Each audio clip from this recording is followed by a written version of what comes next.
예, 보신 것처럼 펠로시 미국 하원 의장의 대만 방문을 두고 미국과 중국이 지금 일촉즉발의 상황입니다. 이 상황을 어떻게 이해해야 할지 중국 전문가인 강준영 한국외대 교수께 직접 물어보도록 하겠습니다. 자, 강 교수님 어서 오십시오. 네, 안녕하세요. 지금 두 나라 외교 당국자들의 발언을 보면 발언의 수위가 굉장히 센 것 같은데 그렇습니다. 정부 대표단도 아니고 하원 의장이라면 국회의원 아닙니까? 네, 국회의원 한 명의 방문을 두고 중국이 이렇게까지 흥분하는 이유는 뭡니까? 우선 기본적으로 그동안 쭉 이어져 왔던 소위 하나의 중국 원칙에 대한 파괴 행위를 미국이 하고 있다. 예. 이런 얘기를 하는 거예요.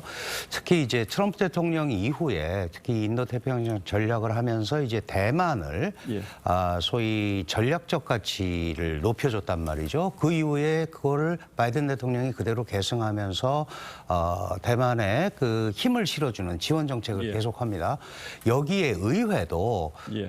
전략경쟁법이나 이런 걸 통해서 또 대만을 지원하면서 중국을 압박한단 말이죠. 예. 결국은 미 행정부와 미 의회가 같이 연합해서 중국을 하나의 중국 원칙을 파괴하는 거다. 이런 기본적인 생각이 있고 또 하나 중국이 강조하고 있는 것은 그동안 시진핑과 바이든의 회담에서 여러 차례 바이든이 우리는 냉전을 추구하지도 않고 예. 뭐 동맹과 같이 중국을 압박하지도 않을 거고 그리고 기본적으로 하나의 중국 원칙에 변함이 없다라는 얘기를 하면서도 불구하고 실질적으로는 하나의 중국, 하나의 대만을 하고 있다는 거죠. 예. 그런데 아시다시피 지금 중국의 상황이 20차 당대회를 앞두고 있고 어제가 8일 건군절입니다. 그 인민해방군 창건일이고 그다음에 요새 경제도 굉장히 안 좋고 그리고 예. 베이타이허 회의를 통해서 지금 뭔가 국내 분위기를 잡아서 삼선으로 가야 되는 상황인데 이럴 때 이제 시기적으로 안 좋은 시기에 왔기 때문에 중국도 여기서 물러나면 미국한테 굴복한다는 인상을 주는 거죠. 그러니까 시진핑으로서는 국내 정치적인 이유도 있다 이제 이런 그렇습니다. 말씀을 하시는 것 네. 같고 그러면 지난 25년 동안 미국의 하원 의장이 대만을 방문하지 않았던 것은 바로 이런 아주 위태로운 균형을 깨지 않고 조금은 행정부와는 별개로 처신한다 이런 취지가 그렇습니다. 있었습니다. 기본적으로 다른 미국은 의회 민주주의 국가고 예. 행정부와 의회 민주가 다르기 때문에 얼마든지 자율성을 가지고 했다는 거죠. 예. 그래서 97년에 당시 공화당 킹그리치 하원 의장이 방문을 했죠. 물론 거기서도 중국을 들렸다 왔습니다. 그런데 중국에 가서는 우리는 하나의 중국 원칙에 변함이 없다.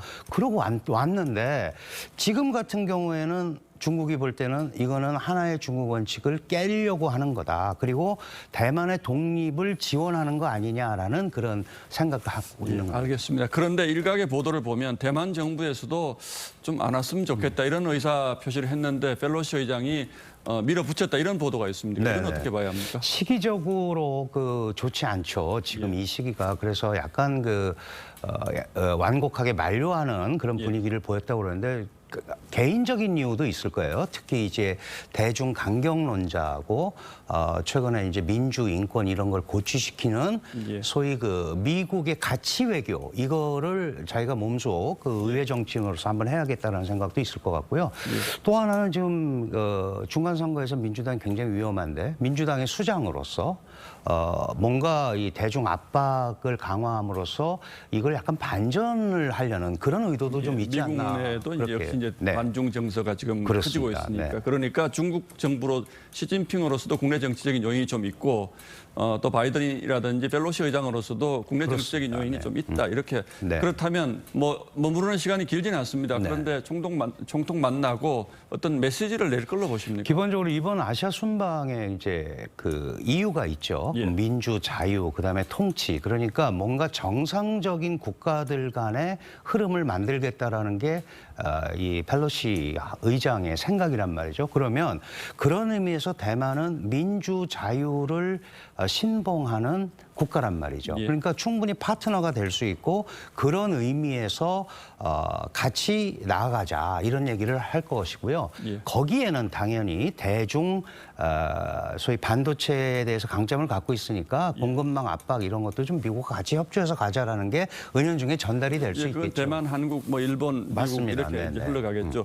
자, 좋습니다. 어쨌든 이제 우리 국내 문제, 우리 문제로 좀 돌아와 보면 어쨌든 우리로서는 북한 핵 문제가 지금 북한 핵실험을 또 한다고 그러니까 굉장히 네, 심각한데 이렇게 되면 조금 중국과 미국이 계속 이렇게 갈등을 야기하면 우리로서는 조금 예, 곤란해지겠죠. 저는 상당히 불편하게 될 것 같다. 왜냐하면 이제 1순위에서 아무래도 밀리지 않겠습니까? 북핵 문제가.